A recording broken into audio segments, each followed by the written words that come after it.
एक बार की बात है, एक गांव में एक आदमी रहता था। वह आदमी बहुत ही ज्यादा आलसी था।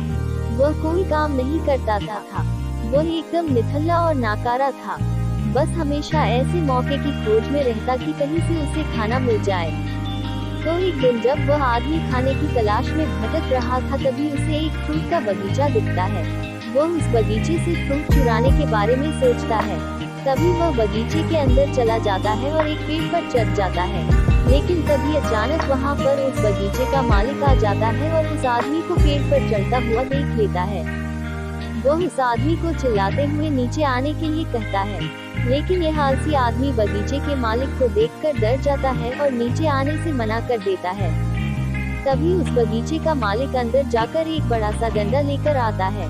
ये देखकर वह आलसी आदमी तुरंत पेड़ से नीचे उतरता है और मालिक के उस तक पहुंचने से पहले ही वह जंगल की तरफ भागने लगता है और जंगल में जाकर छुप जाता है।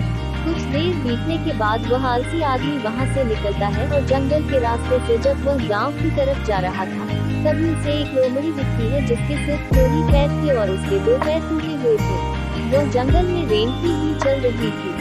ये देखने के बाद वह आलसी आदमी सोचता है कि यह लोमड़ी अब तक इस घने जंगल में जिंदा कैसे है।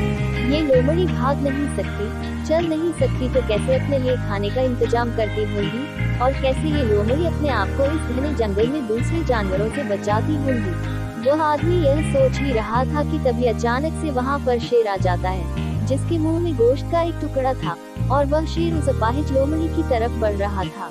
शेर को देखकर दूसरे सारे जानवर वहां से भाग जाते हैं और अब वहां पर सिर्फ अपाहिज लोमड़ी ही रह जाती है और वह आलसी आदमी भी अपनी जान बचाने के लिए एक पेड़ पर चढ़ जाता है। और फिर जो होता है उसे देखकर आलसी आदमी हैरान हो जाता है।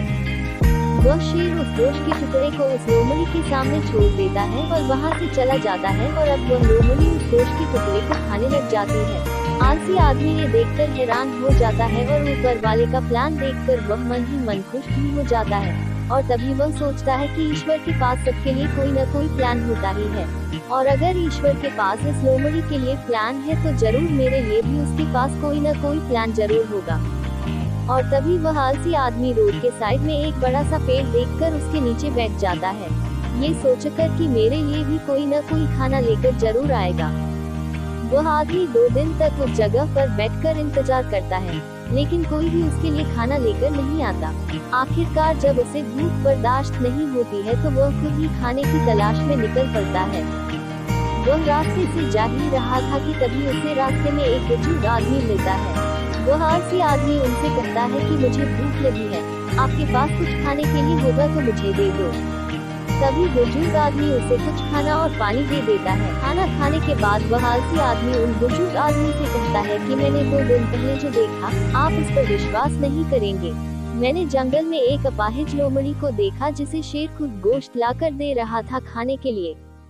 मैंने सोचा कि ईश्वर के पास मेरे लिए भी कोई न कोई प्लान जरूर होगा, लेकिन ईश्वर ने उस लोमड़ी पर अपनी दया दिखाई और मुझ पर नहीं।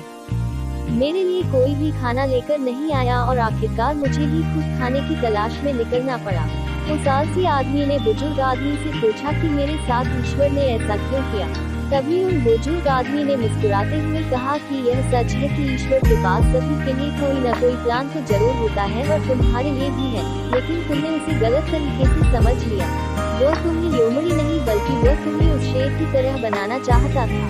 दोस्तों, इस कहानी से हमें ये सीख मिलती है कि अगर हम हमारी लाइफ को ध्यान से देखें तो हमें ये पता चलेगा कि जिंदगी सबक से भरी पड़ी है और हर एक मोमेंट का एक डीप मीनिंग होता है।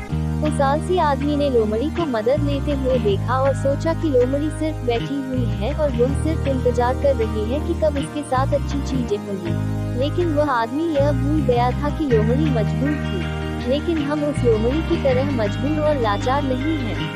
ऊपर वाले ने हमें एबिलिटी दी है अपना काम करने की, बिल्कुल उस शेर की तरह हमारे पास भी खुद की स्ट्रेंथ और कैपेबिलिटी है हमारी सिचुएशन को बदलने की, लेकिन उसके लिए आपको एफर्ट लेने पड़ेंगे, एक्टिव बनना पड़ेगा, तभी आप उस शेर की तरह बन पाएंगे।